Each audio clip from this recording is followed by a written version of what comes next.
उपासना के मार्ग में उपासक को ऐसी दृढ़ भावना बनानी है कि चाहे हमारे शरीर को भयानक पीड़ा मिले, अपमान मिले, तिरस्कार मिले, चाहे हमारा मन हमारे खिलाफ हो जाए, भोगों में आकर्षित कर दे, या विश्व हमारी निंदा करने लगे, मुझे किंचन मात्र भी कोई भय नहीं, अपने मार्ग में अटल रहूंगा। ये शपथ पूर्वक मार्ग चलना चाहिए। प्रारंभ में ही ये शपथ खा लेनी चाहिए, अब मैं प्रभु के मार्ग को नहीं छोड़ सकता, चाहे जितनी पीड़ा दी जाए या प्रलोभन दिया जाए। हर सुख का प्रलोभन माया देगी, प्रभु को नहीं छोड़ना है। जो उपासक सुख का लक्ष्य करके इस मार्ग में चलता है वो भ्रष्ट हो जाता है। वासनाएं साधना से दब जाती है, मिटती हैं भगवत साक्षात्कार या ब्रह्म बोध से। भगवत साक्षात्कार या ब्रह्म बोध तक पहुंचने के लिए उपासक को बहुत ही स्वभाव में गंभीरता, सहनशीलता ये लानी ही होगी। अगर वो गंभीर स्वभाव का नहीं है, अपनी बातें दूसरों से बताएगा तो परमार्थ से वंचित हो जाएगा। अनुभव की बातें या अपनी कमी की बातें दोनों नहीं बतानी। इष्ट देव जान रहे हैं, गुरुदेव जान रहे हैं। दूसरा कोई हमारे हृदय का परिवर्तन नहीं कर सकता। अगर हमारे हृदय का परिवर्तन कर सकता है तो हमारा आराध्य देव कर सकता है। आराध्य देव सर्वज्ञ है, इसलिए मुझे कहने की जरूरत नहीं। जो अनुभव हो रहा है उसे गुप्त रखो, क्योंकि वही अनुभव परमात्मा साक्षात्कार की मंजिल दृढ़ कर देगा। अगर अनुभव बताने लगे तो खाली हो जाओगे, परमार्थ में चलने की योग्यता खो दोगे। इस बात को धैर्यपूर्वक समझिए। चाहे जितना कष्ट हमें मिले, शारीरिक या मानसिक, हम प्रभु के मार्ग को अब छोड़ने वाले नहीं। ये शपथ खानी चाहिए। हम प्रभु के मार्ग में जैसे हैं वैसे ही चलेंगे। जितना सुधार प्रभु कराते जा रहे हैं उतना होता जा रहा है। हम प्रभु के मार्ग को नहीं छोड़ेंगे, चाहे जैसी परिस्थिति आ जाए। हम गिर सकते हैं, फिसल सकते हैं, लड़खड़ा सकते हैं, पर ना तो रुक सकते हैं और ना लौट सकते हैं। ये शपथ खानी चाहिए। अगर ये निष्ठा नहीं है तो फिर बहुत बड़ा भयावह दृश्य उपस्थित करेगी माया, भीतर और बाहर से। समय आएगा आप लड़खड़ा जाएंगे। आपको प्रलोभन ऐसा मिलेगा कि आप इसे छोड़ करके माया में रमण करें। प्रलोभन में बहुत मिठास नजर आती, पर होता बहुत जहर है। सकामता उत्पन्न होते ही जो जलन होती है वो सकामी पुरुष नहीं जानते, वो भगवत मार्ग के पथिक जानते हैं कि कामना कितना बड़ा जहर है और कैसे जलाती है रात दिन। इसलिए उपासक को निष्कामता पर ही अपनी स्थिति स्थापित करनी चाहिए। सकामता को तत्काल काटना चाहिए। अगर सकामता रही तो 20 वर्ष साधन करने के बाद भी वो भ्रष्ट हो जाएगा। इस शब्द को बहुत सूक्ष्मता से अनुभवपूर्वक बोल रहे हैं। छोटी सी दबी हुई वासना 20 वर्ष साधन करने के बाद भी वो अपना प्रबल रूप धारण कर लेगी और साधक को गिरा देगी। ढूंढ ढूंढ कर अंदर की वासनाओं को नाम जप के द्वारा भस्म किया जाता है। भजन के बल से उनका हृदय से पूर्ण अनादर करना होता है। अनादर ही उनका नाश है, आदर करना ही अपना नाश है। बस ये ध्यान रखना है। सकामता ही हमारा पतन है, निष्कामता ही हमारी स्थिति है। धैर्यपूर्वक सहन करना ही यात्रा है। सहन न कर पाना, टूट गए या प्रलोभन में आ गए तो इस मार्ग से गिर जाएंगे। देखो श्रीपाद प्रबोधानंद जी महाराज कैसी निष्ठा का वर्णन करते हैं, धाम की निष्ठा। कह रहे हैं कि छिद्देत खडशः इदम यदि मे शरीरम घोरा विपद विततयो यदि वा पतन्ति हाहंत न तथापि भूयात् वृंदावनादितर तुच्छ पदे पिपाशा। बहुत उच्च कोटि की वृंदावन की निष्ठा है श्रीपाद प्रबोधानंद जी की। बलिहारी है इन महापुरुषों की कि इन्हीं के वचनों की जूठन पाकर अपने हृदय में कुछ निष्ठा आती है।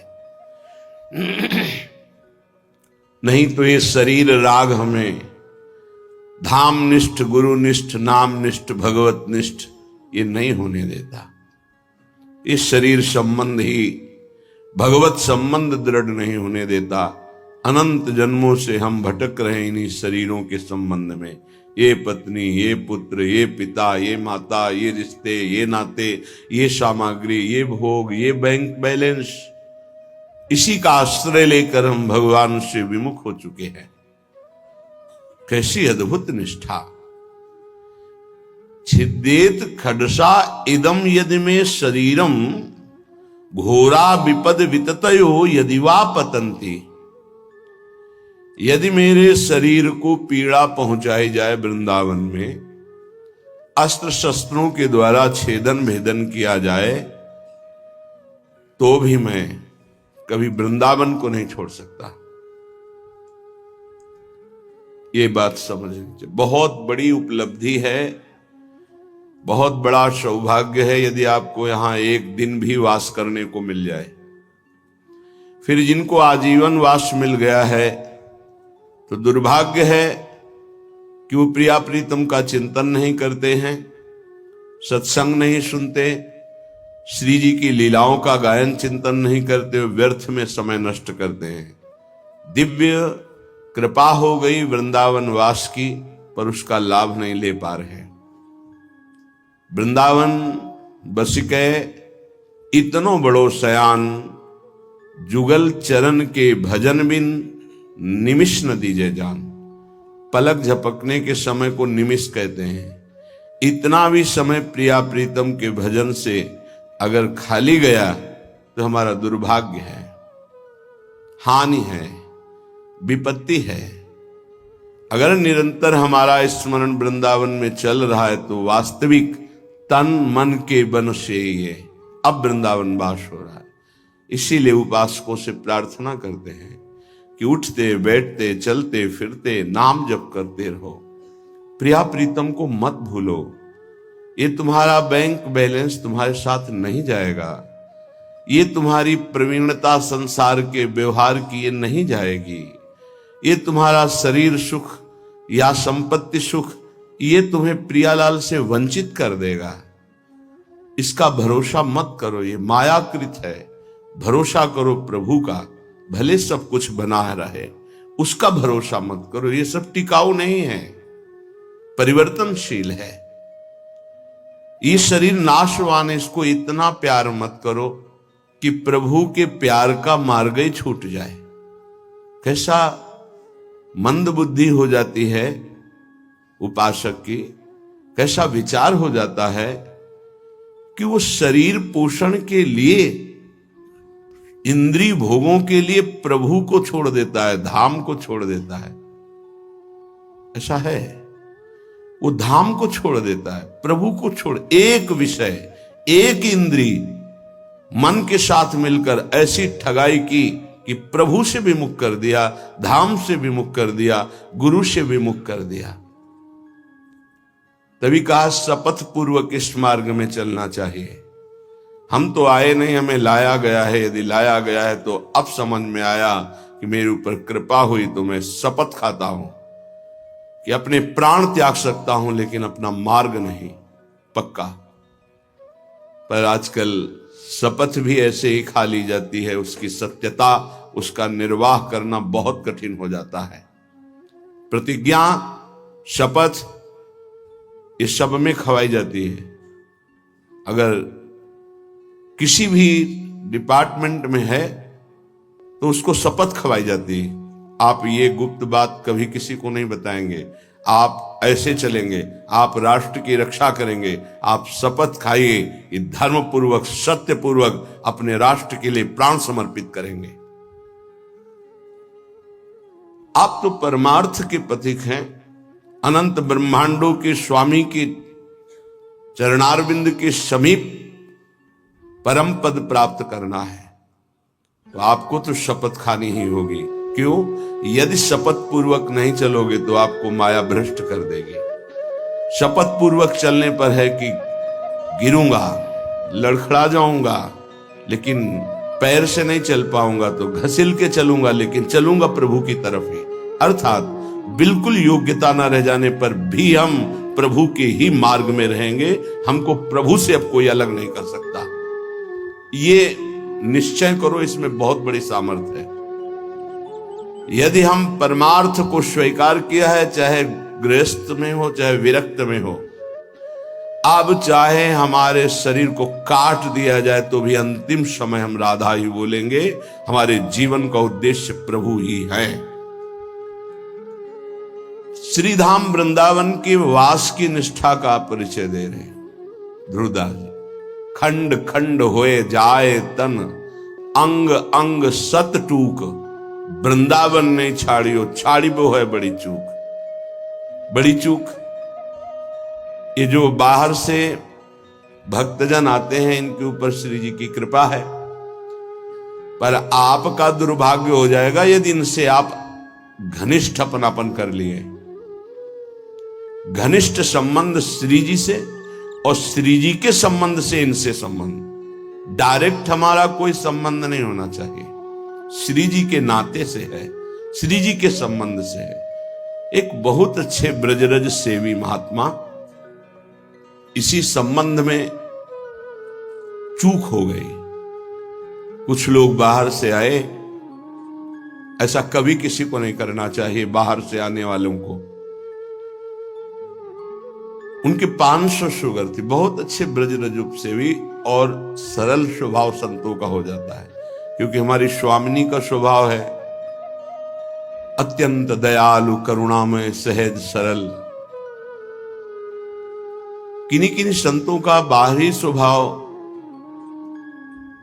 नारियल की तरह होता है।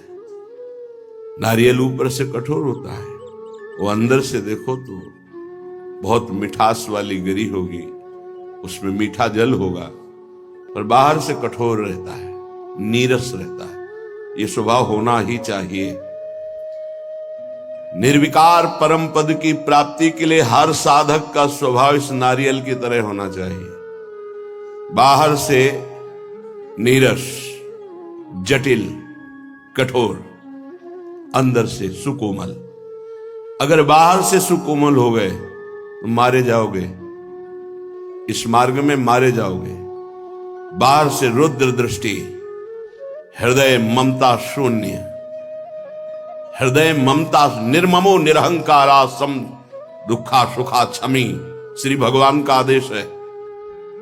निर्ममो निरहंकारा, यदि परम पद की तरफ कदम बढ़ा रहे हो तो सोच लो तुम्हारा मार्ग क्या है।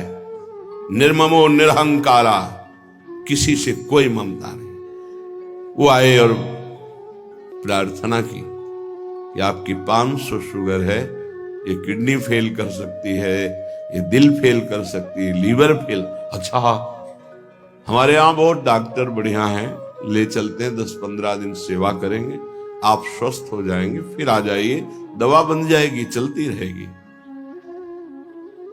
उन्होंने स्वीकृति दे दी। वो नहीं वापस आए, वही शरीर पूरा हो गया।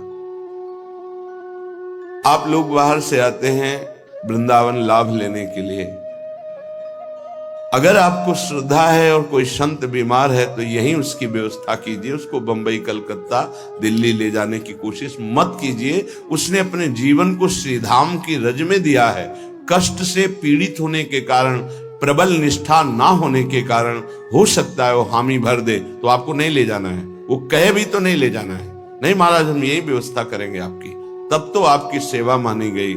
आप उनको धाम छोड़वा दिए तो कौन सी अमरौती पिला देंगे आप? क्या मृत्यु पर विजय आप दिला सकते हैं? क्या श्रीधाम वृंदावन दिला देगा?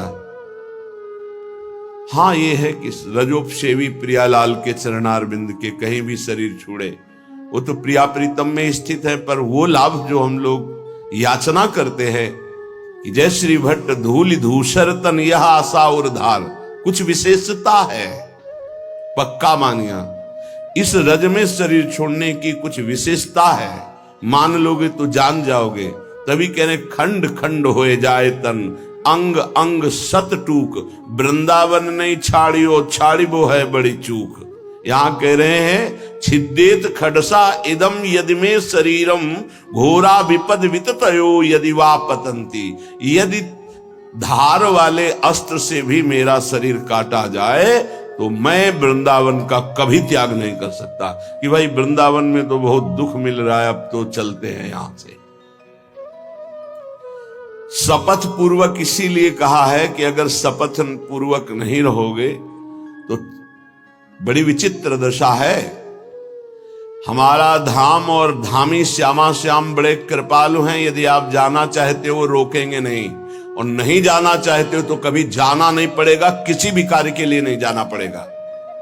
ये अपने अनुभव की बात कह रहा हूं, किसी भी कार्य के लिए नहीं जाना। और आपने निश्चय किया है कि बाहर जाकर ही हमारा काम चलेगा, तो पक्का बिना बाहर जाए आपका काम ही नहीं चल सकता।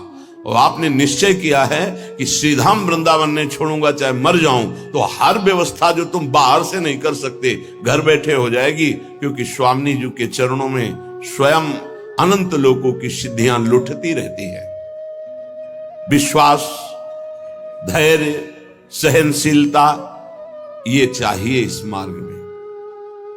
अगर सहनशील नहीं हो, विश्वास नहीं है, तो फिर आप टूट जाओगे। कितना कष्ट सहूं।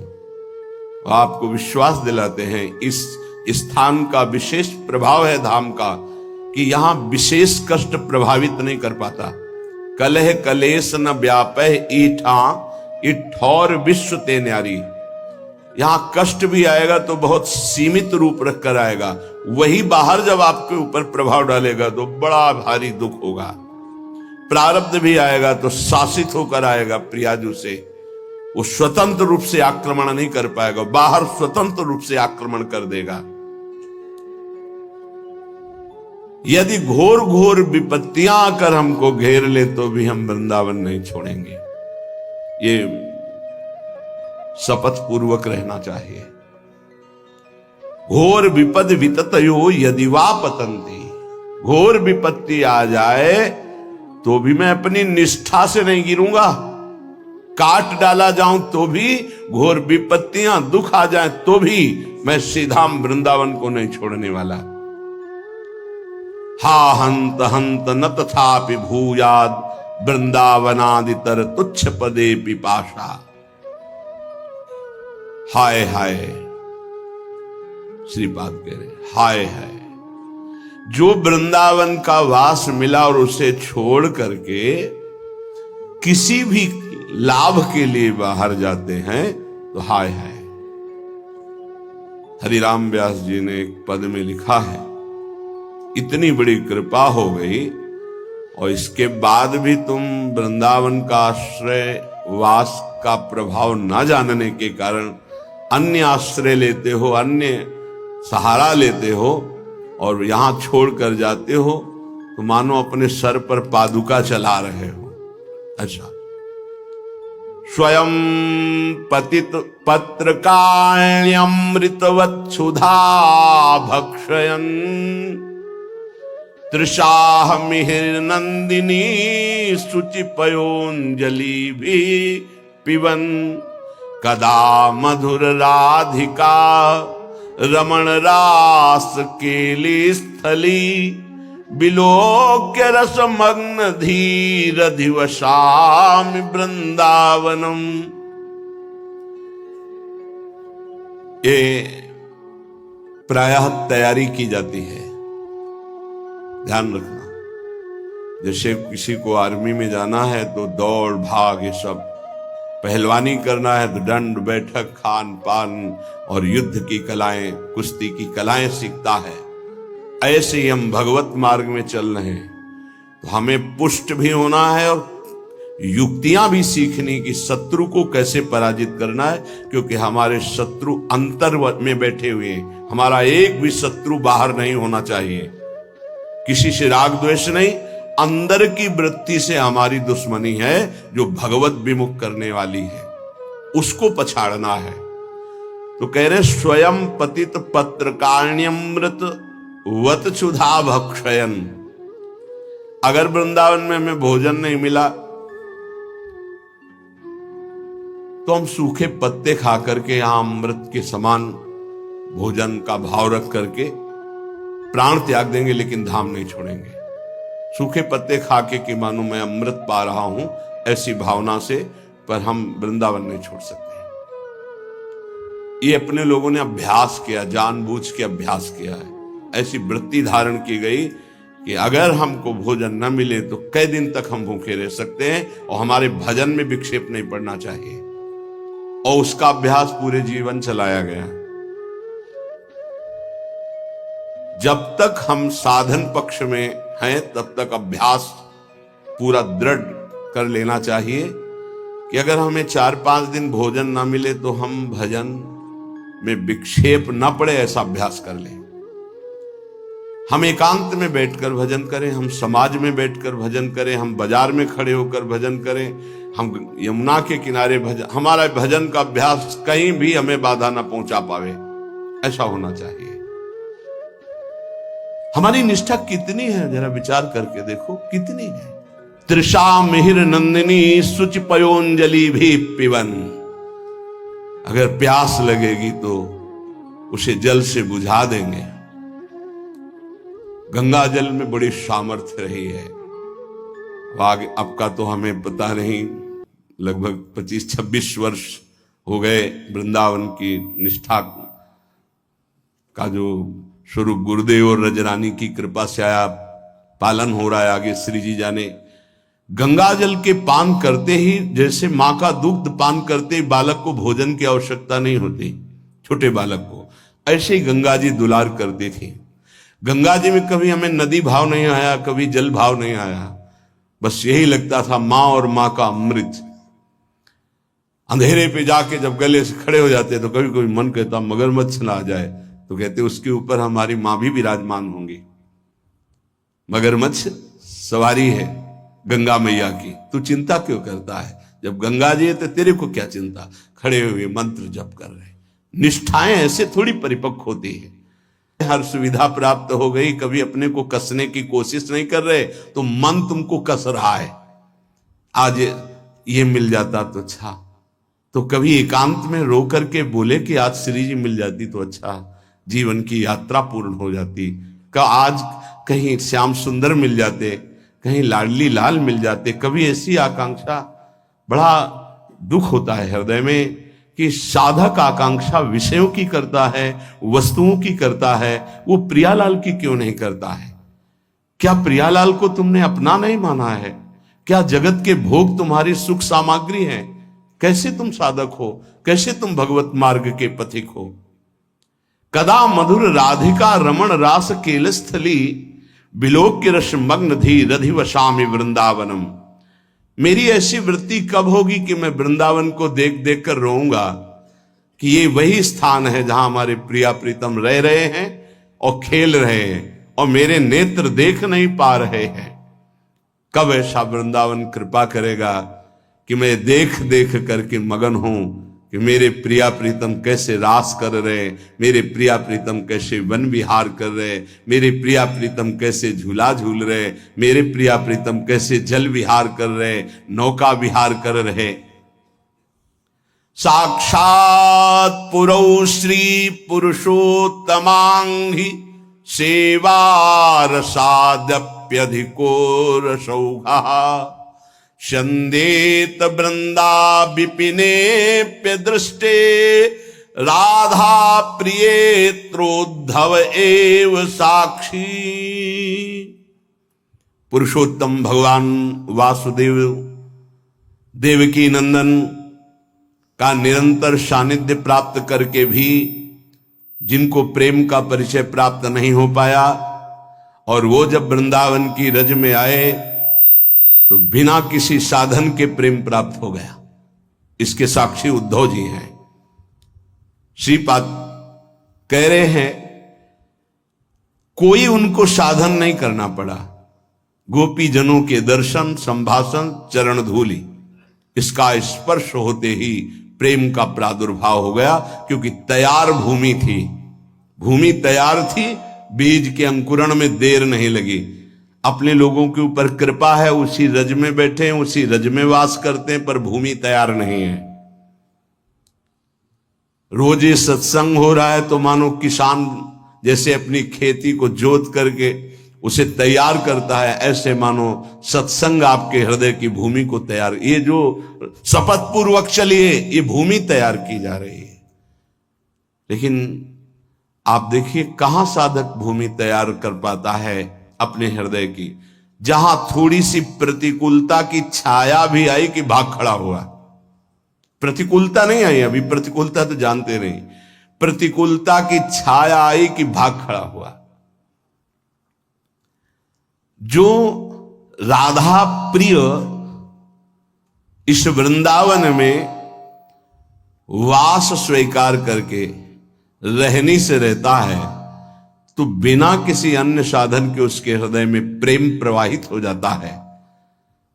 इस बात के साक्षी हैं उद्धव जी, कोई साधन नहीं हुआ। जब वृंदावन आए तो इस रज की कृपा से ऐसे महाप्रेमी हुए। भगवान की कृपा से आज भी गिरिराज जी की तलहटी में वो अव्यक्त रूप से विराजमान रहते, कभी तलहटी नहीं छोड़ते। प्रकट में बद्री बन गए, लेकिन अप्रकट में यहीं रहते हैं गिरिराज जी की तलहटी में। उद्धव कुंड परिक्रमा मार्ग में मिलता है, उसी क्षेत्र में श्री उद्धव जी महाराज विराजमान रहते हैं। हमारे हृदय में यह अनुभव होना चाहिए कि हमारे ऊपर प्रभु की विशेष कृपा है। बस उस कृपा का अवगाहन, कभी दिव्यता की तरफ सोचिए। अपनी इंद्रियां और मन ये पार्थिव भोगों की तरफ ही सोचता रहता है। कोई पार्थिव व्यक्ति अनुकूल हो जाए तो हम नाच पड़ते हैं। प्रियालाल तुम्हें प्यार कर रहे हैं, तुम्हें नहीं दिखाई दे रहा, तुम्हारी समझ में नहीं आ रहा कि तुम्हें श्यामा से हम प्यार कर रहे हैं, इतना प्यार कर रहे हैं। हम मांग कर रहे हैं पार्थिव व्यक्ति के प्यार की, कोई प्रगट में मनुष्य हमें प्यार करे। हम मांग कर रहे हैं इंद्रियों के भोगों की। सच्चिदानंद सुख देने के लिए हरि गुरु तैयार है, हमें वो नहीं चाहिए। यही दुर्भाग्य है हमारा। उपासक सावधान, बहुत जन्म भोग चुके हो, बहुत जन्म तुम किसी ना किसी के होते रहे हो। इस बार केवल श्री जी के इस शरीर को धरोहर की तरह हरि गुरु को समर्पित कर दो। ये आपकी वस्तु है, इस पर अब मेरा कोई अधिकार नहीं, तो हरि गुरु आपको समर्पित कर देंगे। लो, हमारा संपूर्ण वैभव आपका है। आप करके तो देखो, बड़ा सस्ता सौदा है। शरीर तो तुम माया में कितनी बार समर्पित कर चुके हो। एक बार मायाधीश प्रभु श्री जुगल सरकार को अपना जीवन समर्पित करके तो देखो।